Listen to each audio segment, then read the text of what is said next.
जैसा कि पिछले एपिसोड में हमने देखा था कि डॉक्टर परी और ध्रुव एक पहाड़ी के पास आते हैं, जिसके नीचे एक प्राचीन खजानों वाली एक गुफा थी। तभी ध्रुव गुफा में जाने के लिए डॉक्टर परी के साथ पहाड़ी से नीचे कूद जाता है। अब आगे इस एपिसोड की शुरुआत में हम देखते हैं कि ध्रुव एक बेल को पकड़े हुए डॉक्टर परी के साथ लटका हुआ था। अब वो दोनों धीरे से एक चट्टान पर उतरते हैं। जैसे ही वो दोनों अब आगे बढ़ने की कोशिश करते हैं तो उनके पैरों की आवाज को सुनकर एक पथरीला सांप जग जाता है और उन पर हमला करने लगता है। लेकिन ध्रुव अपनी वैक्यूम पाम टेक्निक और फायर टेक्निक का यूज करते हुए उस सांप को दूर फेंक देता है। अब वो दोनों धीरे धीरे उस गुफा के अंदर जाते हैं। गुफा में अंधेरा होने की वजह से डॉक्टर परी एक चमकीला मोती निकालते हुए ध्रुव के साथ आगे गुफा में बढ़ने लगती है। लेकिन अभी भी उन्हें गुफा में कुछ खास चीजें नहीं दिखाई देता है और वो आगे बढ़ते रहते हैं। तभी अनजाने में ध्रुव का हाथ एक पत्थर के ऊपर चला जाता है, जिसकी वजह से वह पत्थर अंदर की ओर दब जाता है। तभी वहाँ पर एक दरवाजा खुलता है,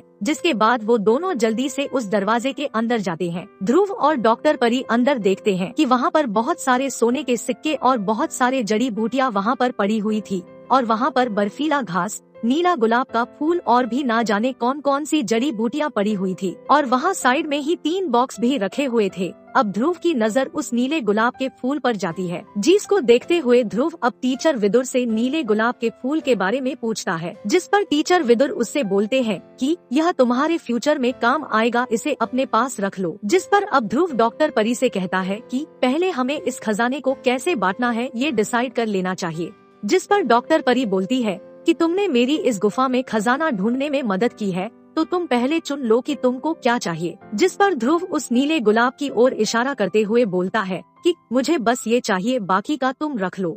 लेकिन हाँ, हम उन 3 बॉक्स को आपस में बराबर बांटेंगे। जिस पर डॉक्टर परी मान जाती है। अब ध्रुव उस गुलाब को अपने स्टोर अंगूठी में रख लेता है। अब ध्रुव जल्दी से उन तीनों बॉक्स को खोलने के लिए उनकी चाबी को ढूंढने लगता है। तभी उसे दूर बैठा हुआ सिंहासन पर एक कंकाल दिखाई देता है, जिसके पास वो तीनों बॉक्स की चाबी थी। लेकिन बगल में वहाँ पर एक कागज का टुकड़ा भी लगा हुआ था। अब ध्रुव उस कागज के टुकड़े को धीरे से अपने पास रख लेता है और उस चाबी को ले लेता है। धीरे से अपने पास रख लेता है और उस चाबी को ले लेता है। अब वो उस चाबी को दिखाते हुए डॉक्टर परी को अपने पास बुलाता है, जिस पर अब वो दोनों बॉक्स को खोलने का डिसाइड करते हैं। जिस पर अब ध्रुव फर्स्ट बॉक्स को खोल देता है, जिसके अंदर से उसे एक जहर के बारे में लिखी हुई जानकारी वाला कागज मिलता है, जिसे डॉक्टर परी लेने का डिसाइड करती है। अब ध्रुव दूसरे बॉक्स को खोलता है, जिसके अंदर से उससे लेवल 2 की हाई रैंक वाली ईगल विंग्स तकनीक मिलती है, जो कि काफी खास टेक्निक थी, क्योंकि इस टेक्निक की हेल्प से कोई भी हवा में उड़ सकता था। अब इस टेक्निक को ध्रुव अपने पास रख लेता है। अब ध्रुव तीसरे बॉक्स को खोलने के लिए आगे बढ़ता है, लेकिन तभी उसे अपने पीछे से एक जोर से हंसी की आवाज सुनाई देने लगती है।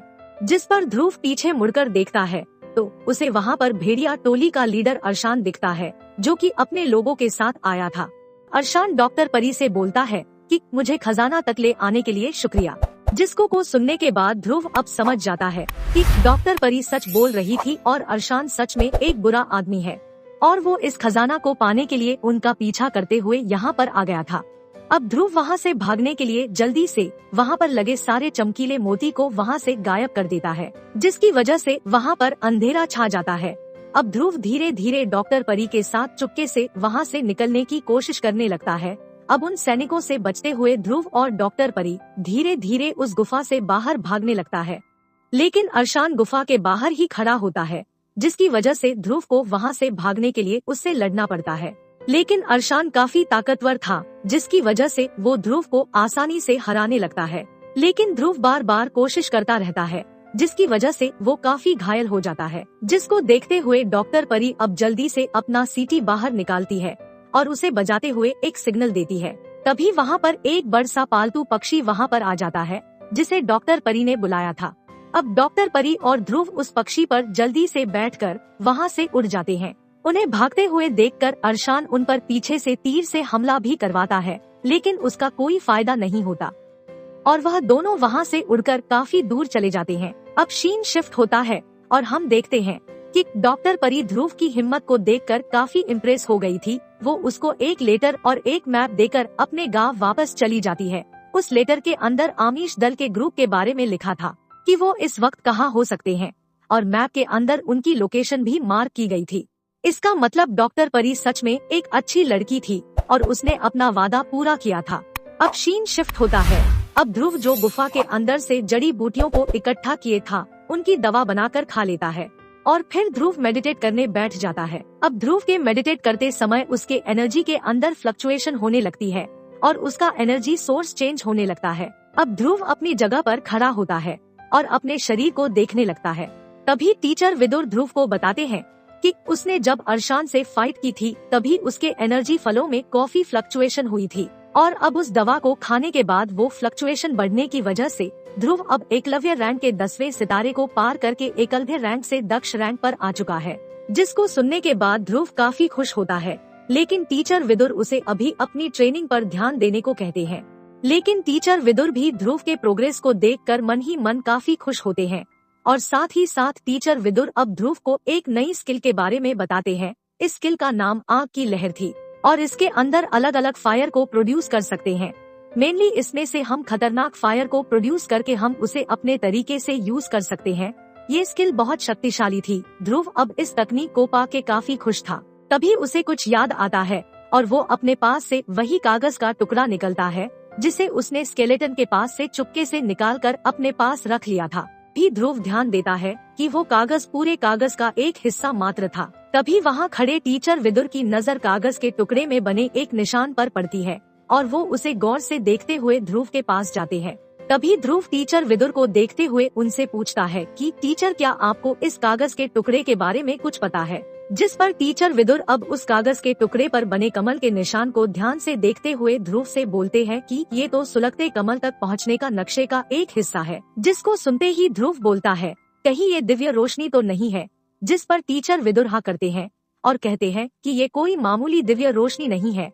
हमारे मार्कश ग्रह पर कुल 23 दिव्य रोशनियां हैं, जिसमें से ये तीसरे नंबर की दिव्य रोशनी है। और ये कहने के साथ ही तभी टीचर विदुर अपने शरीर से एक रोशनी निकलते हुए ध्रुव को दिखते हैं और तभी ध्रुव चौंकते हुए टीचर विदुर से बोलता है कि क्या ये कोई दिव्य रोशनी है?